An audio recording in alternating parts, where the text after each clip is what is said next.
I think I can read your mood. Basically, we are fed up with some of the rubbish that's being dished out to us by government. You see, you can't argue with stupid people.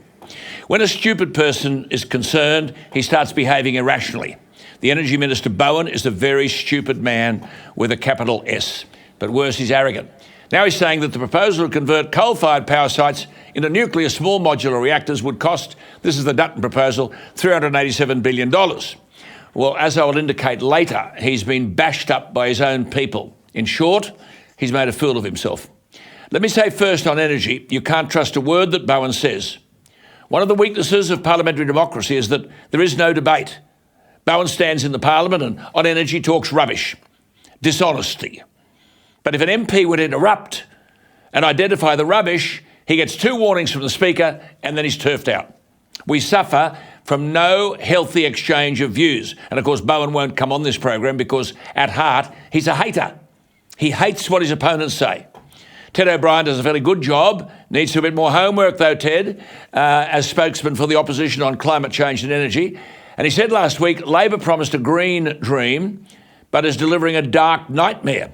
Labor talks of climate wars, new industrial revolutions and becoming a superpower. But what counts is delivering outcomes. The scoreboard shows that Labor is failing on all fronts when it comes to climate and energy. Now, it is nonsense that we are one of the world's leading producers of uranium. We export it so that countries without resources of coal and gas can have cheap and clean energy. Yet we have a ban on using our own uranium. Bob Hawke said ages ago that ban should be lifted. It's in legislation, enshrined in legislation. Well, the lefties in the Labor Party hate the thought. What we have to get into our sometimes thick heads, though, is that renewable energy cannot power the nation.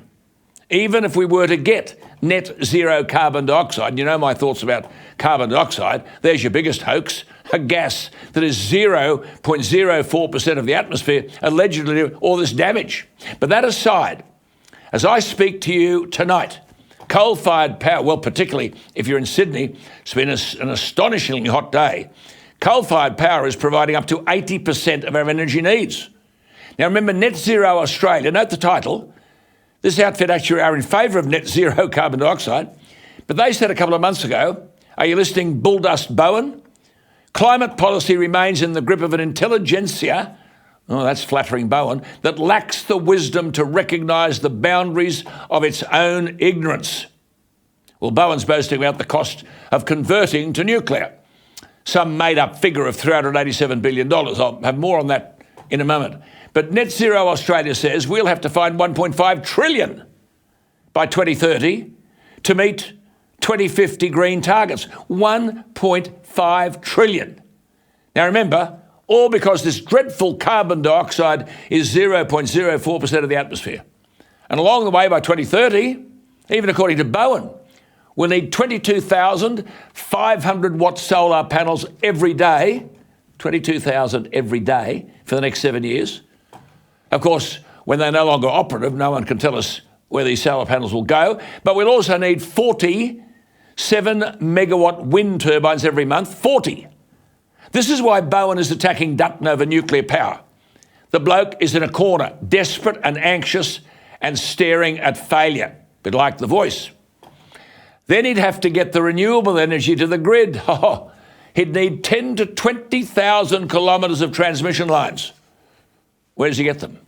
Oh, compulsorily acquire productive land from farmers. Good luck. This bloke is a political madman, Bowen. One point about the opposition. In prosecuting the nuclear argument, we're talking about something years down the track. We've got to have the guts to come out and say, in order to keep the lights on and business going, we're not going to demonise coal and gas. That's for the here and now today. Stop pandering to minorities. Peter Dutton was a cop before he became a politician. He used to arrest vandals, people who broke into other people's homes and stole their cars. But Peter Dutton is currently sitting in the House of Representatives facing across the dispatch box economic vandals, not destroying one home or stealing one car, but stealing the wealth and future of all of us. Peter Dutton, please arrest the political vandals.